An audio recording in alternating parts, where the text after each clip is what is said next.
buenas noches, bienvenidos a Hacer Justicia, a pesar de ser hoy feriado. Tenemos temas que no son solamente carnaval, tenemos temas que ocupan y muchísimo a la justicia, al periodismo y a la sociedad en general. Y tiene que ver con una estadística que va en aumento, la cantidad de niñas, adolescentes o mujeres jóvenes que cada día están siendo asesinadas. Les voy a dar una estadística. En 9 meses del 2013 se cometieron 209 crímenes contra mujeres jóvenes en la Argentina. Y tenemos una estadística de un juez de familia de La Matanza, que está aquí esta noche con nosotros. El total de ingresos de causas en lo que va del 2014, que estamos recién comenzando el mes de marzo, es de 431, es de un juzgado familiar de La Matanza.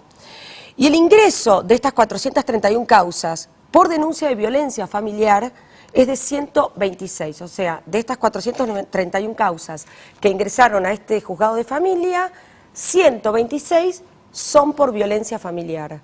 Y aquí entra un capítulo aparte, que es la cantidad de jóvenes, de niñas que están siendo víctimas de violencia. El caso emblemático, sin duda, y que ya se ha pedido su elevación a juicio oral en el mes de enero, estamos a la espera de ver una fecha de comienzo de juicio oral, es el caso Ángeles, que nos da noticia día tras día, con Mangieri como el único acusado en esta causa, y un caso además que tiene vetas realmente escalofriantes. Pero además hay otros casos. El caso Candela en el 2011, el caso Paulina Levos, el padre que ha hackeado tanto a instancias de poder durante el año pasado, incluso en el programa de La Nata, un caso del año 2006. Otros casos no tan conocidos, Marianela Rago, Natalia Melman, Solange Gravenheimer, recuerdan ustedes que su amiga era la sospechada, el caso, por supuesto, de María Soledad Morales. Todos estos casos fueron reunidos en este libro que lleva el nombre de Ángeles, ahí lo vemos bien. Ángeles, mujeres jóvenes víctimas de la violencia. El libro salió hace muy poquito, está en todas las librerías, fue una idea de periodistas, excelentes profesionales todos ellos, Cecilia Di Lodovico, María Elena Ripeta, Sola Maya, Claudio Mazarita, Federico Fassbender y Javier Sinay.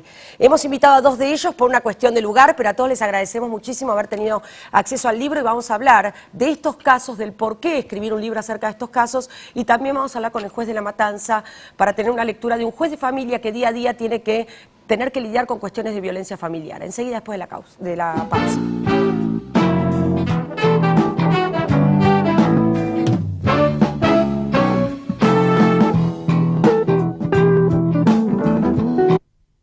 Cambiate a Ospose Integral. Gana tu salud, ganas vos. Ospose Integral. Compromiso médico. El Centro Médico Montserrat, por sus servicios médicos de excelencia en diferentes especialidades, obtuvo la distinción del ITAES, el instituto que acredita garantía de calidad médica. Centro Médico Montserrat, un nivel superior en salud.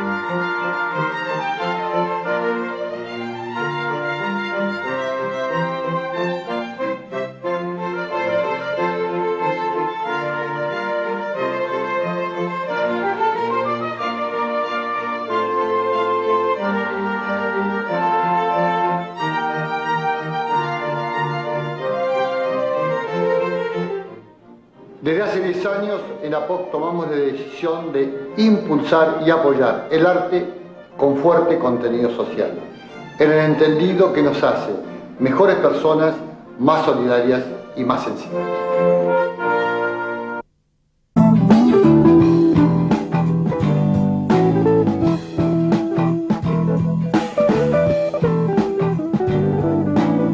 Son periodistas de policiales, de grandes medios, Federico Fassbender y María Elena Ripeta, 2 de los autores de Ángeles, mujeres jóvenes víctimas de violencia de género.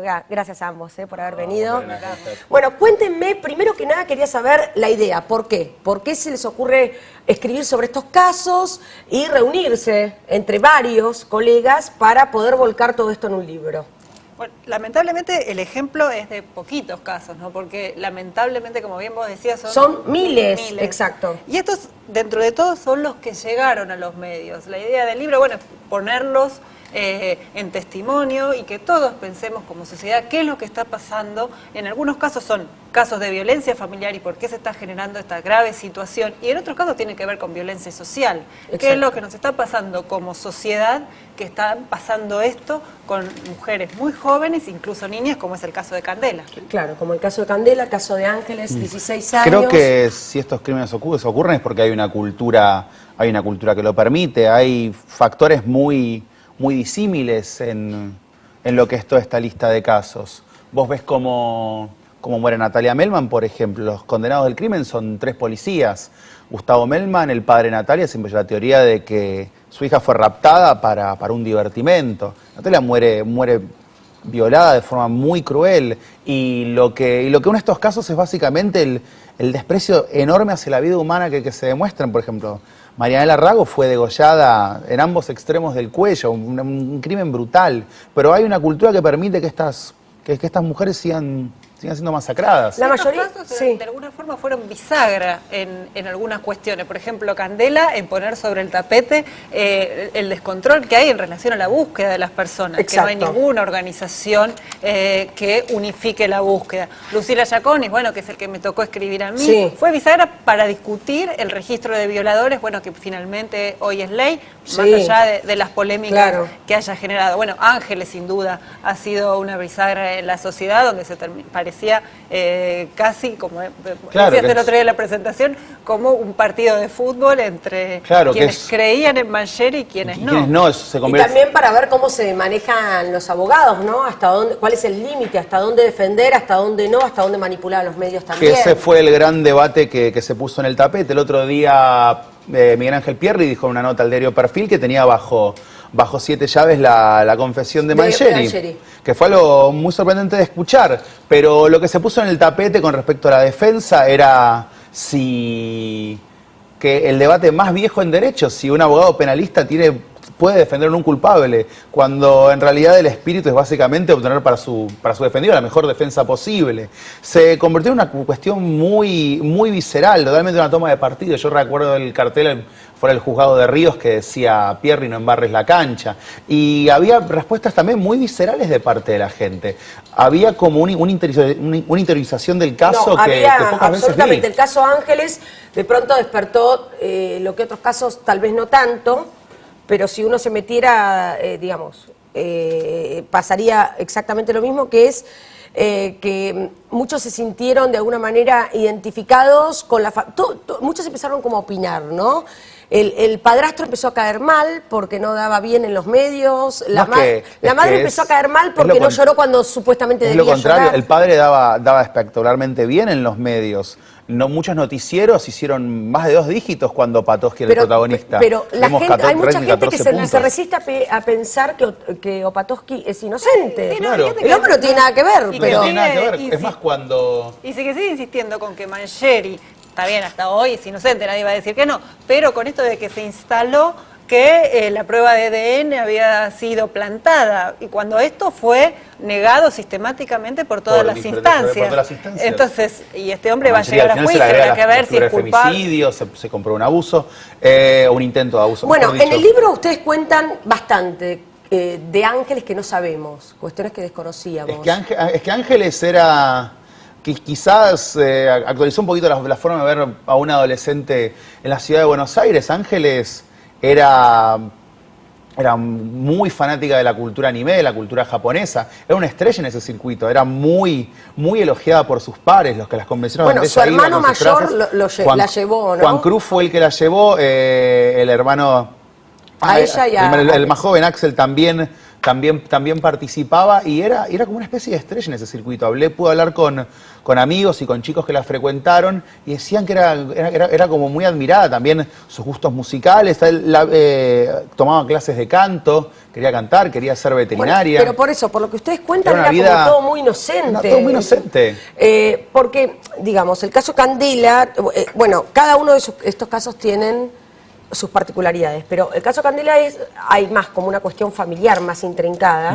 Sí, y había una necesidad también de la policía, que esto es lo que sucede muchas veces cuando los casos están en el tapete, de dar una respuesta rápida, que después a muchos, se armó la comisión bicameral en la legislatura para investigar, y lo que en su momento se había dicho que era de una manera, no era tan así. Es cierto que también la familia de Candela además fue cuestionada y su papá estaba preso, con lo cual esto hacía diferente se lo vio y se lo veía como un ajuste de cuentas. También, sí, además en el caso de Ángeles me parece, como en el de Lucila también, que son dos, si bien el de Lucila fue en el 2003, esta cosa de creer que a cualquiera le podía pasar, porque era en el caso de, bueno, Ángeles volvía del colegio, Lucila volvía de la casa de la abuela, le faltaban nada más que 50 metros para llegar a su casa. De Natalia Melman volvía de bailar, Manuela Rago volvía de bailar. Y también volviendo a Ángeles, lo vi como creo que en ningún otro caso de la historia reciente, la necesidad casi express de encontrar un culpable. Lo vi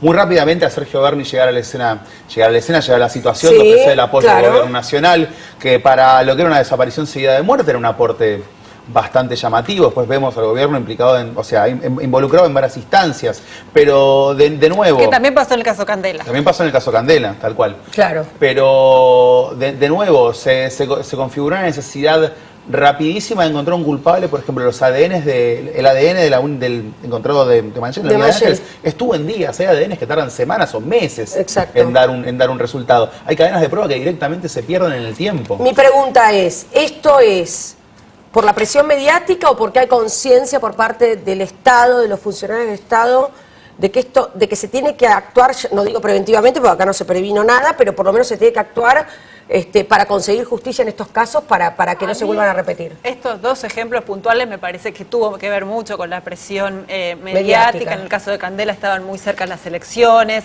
en el caso Ángeles daba muchísimo rating, la gente estaba muy atenta a todo esto y había que darle una respuesta. De Castelar, que fue 2 días después, con 3 muertos y no muy lejos del accidente. Tenés razón, y está muy bueno que lo metan en contexto, porque uno se olvida. Es que en esos meses pasaron un montón de cosas, políticamente hablando, policialmente, incluso... Veníamos de lo de Once, que hace poquito fueron los 2 años de la tragedia de Once, después Castelar. Mataron a una chica de una forma muy similar, que era también algo que hablábamos el otro Rocío día. Juárez. Y que casi que no nos podemos ni recordar el nombre. Claro. Y que no fue una breve en los diarios. Lo mismo, ¿cuánto va a durar el caso de Diana, el que estamos hablando estos días? Sí. En los medios. ¿Y cuánto tardó en instalarse el caso Paulina Levos? Tardó muchísimo. El padre tuvo que hacer una fuerza descomunal para sacar el caso a la luz. Exacto, para sacar el caso a la luz. El padre de Paulina Levos... Sí, totalmente. Empujó el caso adelante muy fuerte. Como la contracara con Lucila Giaconis, que su mamá Isabel logra instalar en los medios y seguir presionando. Y hay impunidad, pero hay impunidad porque nunca se pudo encontrar al agresor, si bien no la llegaron a violar, dejó rastros y hay con qué cotejar un ADN, pero nunca se encontró al violador. Y sí, lo que logró Isabel a partir de su exposición pública es lograr el registro de violadores, y esto quizás en futuros casos no deje a violadores impunes, como lamentablemente posiblemente sea el caso de Lucila, porque pasó en el 2003. Es que también con respecto a la figura del padre, creo que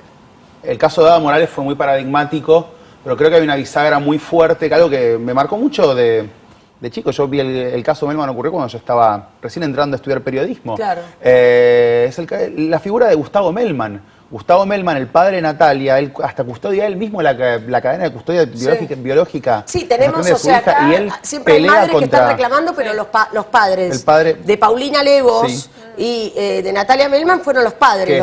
Que también no solo... y es contra lo que Gustavo Melman se levanta, que es la policía bonaerense. Claro. La policía bonaerense en el punto máximo de su poder en un momento muy oscuro de su historia. Un poder que con el tiempo mermó. ¿En qué año fue eso? Fue en el verano del 2001. Verano del 2001, 4 de febrero del 2001.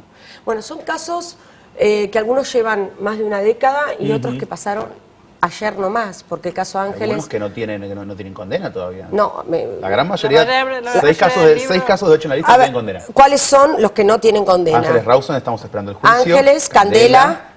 Lucila ni siquiera tiene imputado. Marianela Rago. Lucila Giaconi no tiene imputado. Tiene a su madre que, por suerte, esa Marianela madre... Rago no tiene... Estamos muy lejos de encontrar ni siquiera un imputado. Hay solo un perfil de ADN masculino que se encontró que es el único indicio que hay. Bueno, si estuviera ya el registro funcionando todo, probablemente se pudiera cotejar con algo. Bueno, María Soledad Morales... Sí, condenado Natalia Melman. El registro de violadores se cuestionó porque era estigmatizar, pero bueno... lamentablemente esto es así, la mayoría de los violadores, no digo todos, vuelven a reincidir. Lo dicen las propias autoridades que reinciden.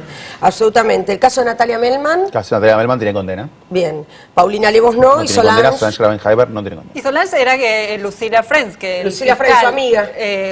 Fue todo el tiempo por esta hipótesis y finalmente quedó absuelta. Lo mismo pasó con el caso de Marianela Rago. Se enfocó siempre en la figura de Francisco Amador López, que era el exnovio de Marianela, donde había un cuadro probatorio muy fuerte con historias de presión, de peleas, de seguimientos. Era un noviazgo muy turbulento que había durado varios años, que había empezado cuando Francisco era preceptor del colegio de Marianela, pero al final no hubo evidencia física para retener al chico. Como conclusiones que ustedes pudieron llegar después de terminar el libro, se miraron todos, se tomaron un café. No, eso estamos esperando este jueves, no tenemos que tomar una cerveza. Están buenos, mirá vos. Creo que va a ser cerveza. Los agarro, va a ser cerveza, cervecita, sí. Y los agarro temprano. En general, ¿son conocidos? En general, ¿hay algo en común en todos estos crímenes de mujeres jóvenes? Sí, primero que son casos conocidos y a mí lo que más me asusta es pensar todos los que no son conocidos. Sí. Y como bien vos decías al principio, que por ahí acá no hay ninguno de violencia de género familiar. Y tomar mucha conciencia. Si el libro sirve para que alguien por lo menos tome conciencia de estar más alerta, por ejemplo el caso de Lucila, hubo un vecino que vio algo raro. Claro. Está funcionando el machismo. El agresor de Lucila le dijo, no, estoy discutiendo con mi novia. Y el hombre se fue. Y cuando volvió ya estaba el cuerpo de Lucila. Claro. Digo, tomar conciencia de que esto no puede pasar a todos. Claro. Y una frase que a mí me dijo Juan Carr para el libro, que me quedó como, que esto de que no haya impunidad hace que cualquiera de nosotros estemos sentados con un asesino en un restaurante, en un casamiento, en el colectivo, y estamos al lado de un hombre que no solo agredió a una mujer, sino que puede agredir a otra. Absolutamente. Vuelvo al punto inicial del que hablaba, que realmente esto hace tomar conciencia de una cultura que maltrata y toma a las mujeres como descartables. Todavía no tenemos en este país una ley de trata. Hay muchísimos puntos oscuros con respecto a la relación, a los vínculos con la mujer en la sociedad que no se están poniendo en orden. Si estas mujeres murieron fue porque hubo mecanismos que lo permitieron, y si hay casos que quedan impunes, hay mecanismos que los permiten también. Uno lo ve viviendo en un barrio, uno ve peleas maritales en la vereda. Totalmente. Y no hay nadie que vaya a las frenes, no te metas. Gracias a ambos, y gracias también al resto de los autores. A Sol le mandamos un beso grande también, que a último momento, bueno, no pudo venir y le mandamos un beso grande. Hacemos una pequeña pausa y vamos a estar con un juez que día a día le toca atender casos de violencia familiar, y en muchos de ellos las víctimas son jóvenes también. Después de la pausa.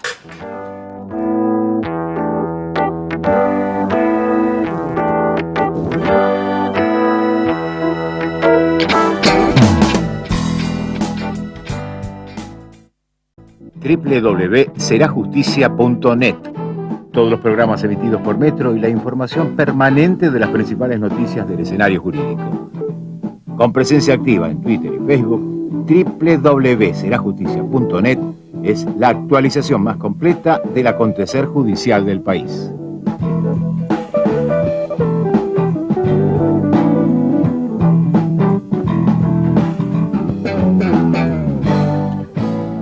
El doctor Juan Manuel Delfino es juez de familia de La Matanza y recién me estaba dando información muy concreta del trabajo del juzgado, que es muy interesante, ¿no? Usted me decía, hoy en día un juzgado de familia es una sala de guardias con dos temáticas principales. ¿Cuáles son?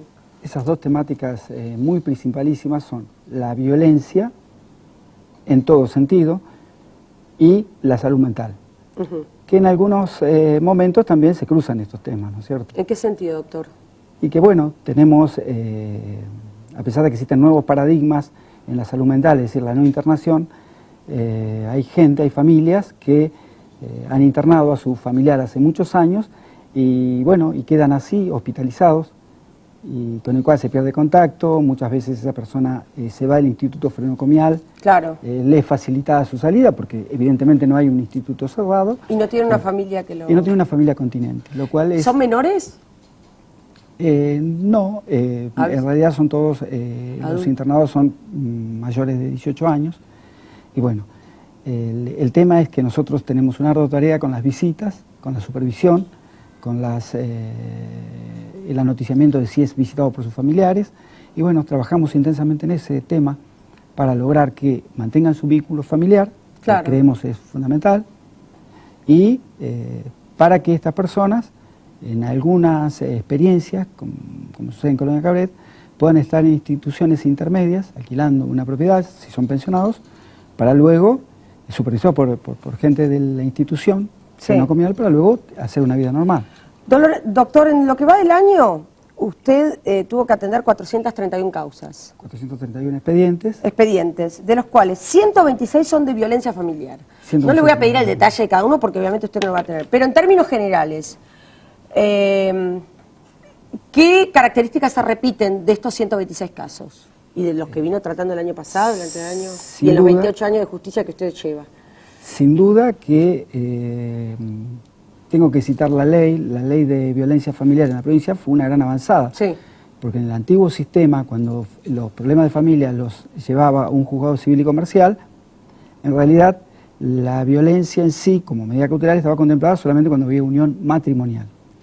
A partir de la puesta en acto de la 12569, sí, ahora reformada por la 14509, se establece un concepto muy amplio de lo que es la violencia, llene un tipo penal o no.